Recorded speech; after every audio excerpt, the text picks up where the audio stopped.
Episode 4। सत्ता का असली खेल, पावर स्ट्रगल्स और सर्वाइवल टेक्निक्स। पावर एक बैटलफील्ड है और जो इसे समझ नहीं पाता वो गिर जाता है।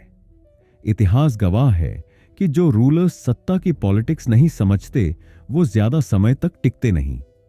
पर असली सवाल यह है, क्या सिर्फ ताकत ही आपको सत्ता में बनाए रख सकती है, या असली जीत स्ट्रैटेजी, इंटेलिजेंस और सही टाइमिंग से आती है?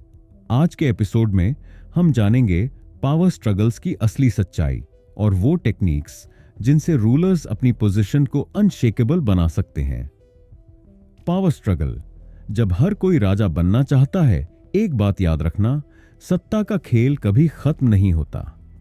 जब आप पावर में होते हैं तो आपको सिर्फ एक्सटर्नल एनिमीज से नहीं बल्कि अपने ही इनर सर्कल से भी सावधान रहना पड़ता है। एक सबसे बड़ा दुश्मन छुपा होता है आपके एडवाइजर्स, मिनिस्टर्स और ट्रस्टेड लोग ही कभी कभी आपके सबसे बड़े कंपेटिटर्स बन सकते हैं। अगर आप ये सोचते हैं कि आपके आसपास के लोग वफादार हैं तो आप ऑलरेडी हार चुके हैं। लॉयल्टी एक इल्यूजन है। राजनीति में कोई स्थायी दोस्त या दुश्मन नहीं होता, सिर्फ इंटरेस्ट्स होते हैं। आज जो आपके साथ है वो कल आपके खिलाफ भी हो सकता है। इसलिए स्मार्ट रूलर्स कभी भी किसी एक पावर ब्लॉक पर पूरी तरह निर्भर नहीं होते। 3 डिवाइड एंड रूल हमेशा काम करता है। अगर आपके राइवल्स आपस में लड़ रहे हैं तो आप सेफ रहते हैं। सक्सेसफुल रूलर्स हमेशा अपने पोटेंशियल एनिमीज के बीच कॉन्फ्लिक्ट्स क्रिएट करते हैं ताकि कोई एक व्यक्ति इतना पावरफुल न बन जाए कि वो सत्ता छीन सके। Survival techniques. सत्ता में बने रहने के 3 अनमोल राज पावर में आना आसान हो सकता है, लेकिन उसे मेंटेन करना असली चैलेंज है। इस चैलेंज को जीतने के लिए 3 की टेक्निक्स हर रूलर को सीखनी चाहिए।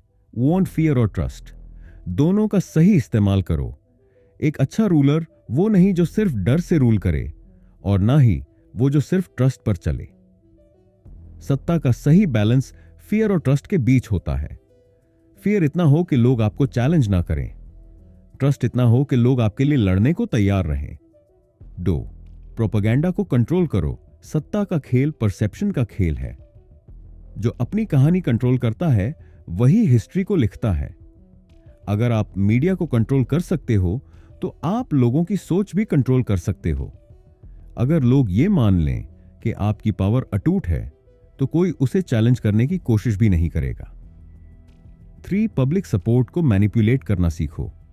पावर सिर्फ मिलिट्री या मिनिस्टर्स से नहीं बल्कि पब्लिक सपोर्ट से भी चलती है।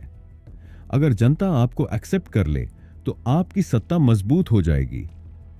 अगर जनता आपको खतरनाक मानने लगे तो आप वीकेस्ट पर्सन बन जाओगे। क्राउड को कंट्रोल करना सीखो। उन्हें वही दिखाओ जो आप दिखाना चाहते हो। The final game, absolute power versus controlled power. Absolute power दिखने में बहुत अट्रैक्टिव लगती है, लेकिन हर डिक्टेटर की डाउनफॉल भी एब्सोल्यूट पावर से ही होती है।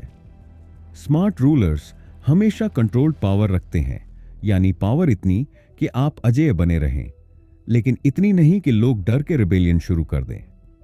सत्ता में रहने के 3 सबसे बड़े रूल्स। Never get comfortable.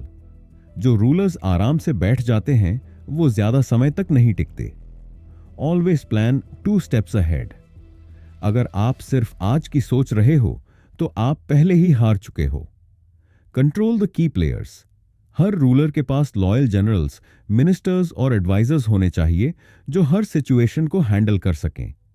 निष्कर्ष, सत्ता का असली खेल कैसे जीता जाता है? रूलिंग कोई फेरी टेल नहीं है, यह सबसे बड़ा और सबसे खतरनाक माइंड गेम है।